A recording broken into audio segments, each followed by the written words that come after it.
Hi, നമ്മൾ പച്ചക്കറിയുടെ തൈകൾ പുറത്തിടുമ്പോൾ ഏറ്റവും കൂടുതൽ ഇവിടെ വില്ലനായിട്ട് വരുന്നത് ഒച്ചാണ്, സ്ലഗ് ഓർ സ്നെയിൽസ്.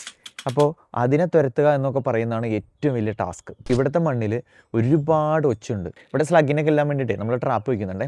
അപ്പോൾ ഞാൻ എന്താണ് യൂസ് ചെയ്യുന്നതെന്നുള്ളത് നിങ്ങളെ കാണിച്ചു തരാമെന്ന് വിചാരിച്ചു. ഇത് ഇവിടുത്തെ എല്ലാ ഷോപ്സിലും അവൈലബിൾ ആയിട്ടുള്ളതാണ് സ്ലഗ് കില്ലർ എന്ന് പറയുന്നത്. ഞാനിത് ഇവിടെ എങ്ങനെയാണ് യൂസ് ചെയ്യുന്നതെന്ന് ചോദിച്ചിട്ടുണ്ടെങ്കിൽ, വൈകുന്നേരങ്ങളിൽ നനയെല്ലാം കഴിഞ്ഞതിന് ശേഷം ഇതിൻ്റെ തരികൾ ഇടാറുണ്ട്. ഇതൊരു ബ്ലൂ കളറിൽ വരുന്നൊരു സംഭവമാണ്, ക്രിസ്റ്റലായിട്ട് വരുന്നതാണ്. പിന്നെ അടുത്തെന്ന് പറഞ്ഞാൽ ബിയർ ഒഴിച്ച് വെക്കുകയാണെങ്കിൽ ഒച്ചുകളെ പിടിക്കാൻ പറ്റും. അപ്പോൾ ഞാനൊരു പാത്രത്തിൽ ബിയർ ഒഴിച്ച് വെക്കും. അതിൻ്റെ സ്മെല്ല് ആകർഷിച്ചിട്ടാണെന്ന് തോന്നുന്നു അതിനകത്തോട്ട് വന്ന് ചത്ത് കിടക്കാറുണ്ട്. ഒച്ചിനെ പിടിക്കാൻ വേണ്ടിയിട്ടുള്ള ട്രാപ്പുകൾ നമുക്ക് മാർക്കറ്റിൽ വാങ്ങിക്കാൻ കിട്ടും.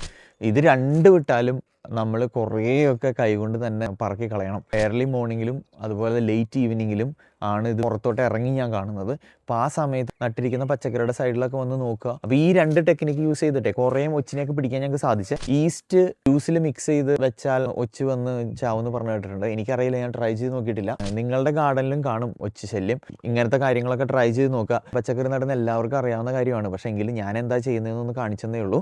നിങ്ങൾ ഇതല്ലാതെ വേറെ എന്തെങ്കിലും ചെയ്യുന്നുണ്ടെങ്കിൽ അത് കമൻറ്റ് ചെയ്യാം കേട്ടോ. അപ്പോൾ ഇന്നത്തെ വീഡിയോ എന്ന് പറഞ്ഞാൽ ഇത്രയേ ഉള്ളൂ. Keep on watching. ബൈ.